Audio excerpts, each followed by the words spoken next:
आता बघा या सुद्धा आकृतीमध्ये काय आहे 18व्यापासून याच्या सुद्धा नंबर द्यायचे तर हे 6 1 2 3 4 5 6 आपण मोजत गेलं तर आपलं एखाद्या वेळेस चुकते मग याची सगळ्यांची बेरीज करायची सगळ्यांची बेरीज किती आली 21 सोबतच्या आकृतीत एकूण किती रेषाखंड येतं सोबतच्या आकृतीत एकूण रेषाखंड म्हणजे बिंदूपासून या बिंदूपर्यंत तर आपण सगळे मोजले तर किती यायलेत आपले 9 आता सोबतच्या आकृतीत एकूण लघुकोन किती येतात 12 हे 3 आणि 3 6 आणि आपल्याला पुन्हा मधले पण धरायचे म्हणून हे 6 आणि हे 6 किती व्हायले 12 आता पुढे सोबतच्या आकृतीत एकूण त्रिकोण किती आता त्रिकोण किती आहेत मोजा बरं तुम्ही 1 2 3 4 आणि हा मोठा 5 आता याच्यामध्ये सुद्धा काय करायचं आपल्याला नंबर द्यायची आणि याची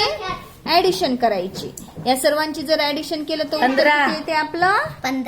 15 अशी करून बघायची इथं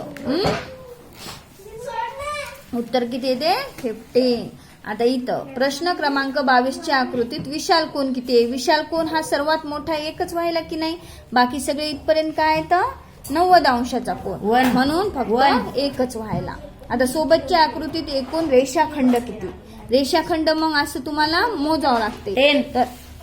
एकूण किती झाले तरी नाही आलं तरी याला सुद्धा काय करायचं नंबर द्यायचे ना ऍडिशन करा आपले रेषाखंड 10 येतात आता सोबतच्या आकृतीत एकूण किती चौरस आहे तर चौरस तुम्हाला मोजायचे तर 7 हे मधले 4 आणि हे पुन्हा एक पूर्ण होतो त्याच्यामुळं 7 प्रश्न क्रमांक 25 या आकृतीत एकूण चौकोन किती याच आकृतीमध्ये चौकोन किती येते 11 मोजायचे तुम्हाला पुढे आता बघा गटात न बसणारी आकृती शोधा किंवा आकार शोधा हे सगळे काय येतं 4 हे आहेत की नाही हे काय हे त्रिकोण हे आणि ही वेगळी झाली की नाही स्टार म्हणून ही आकृती वेगळी चुकीची जोडी शोध आता संगणक आयताकार ब्रेड चौरस असतो बांगडी अर्धवर्तुळ असते का नाही पूर्ण वर्तुळ असते की नाही मग चुकीची जोडी कोणती झाली गटात न बसणारी आकृती शोध गटात कोणती आकृती बसत नाही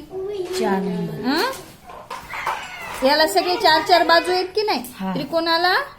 3च बाजू आहे म्हणून पर्याय क्रमांक 4 खालीलपैकी कोणती भूमितिक आकृती कोपरे नसतात कशाला कोपरे नसतात म्हणजे कोण कशाला नसतात आयताला असतात त्रिकोणाला असतात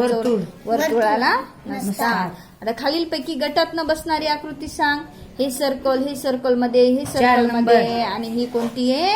षटकोन हे की नाही त्याच्यामुळं 4 नंबरची आकृती आपली वेगळी कळाला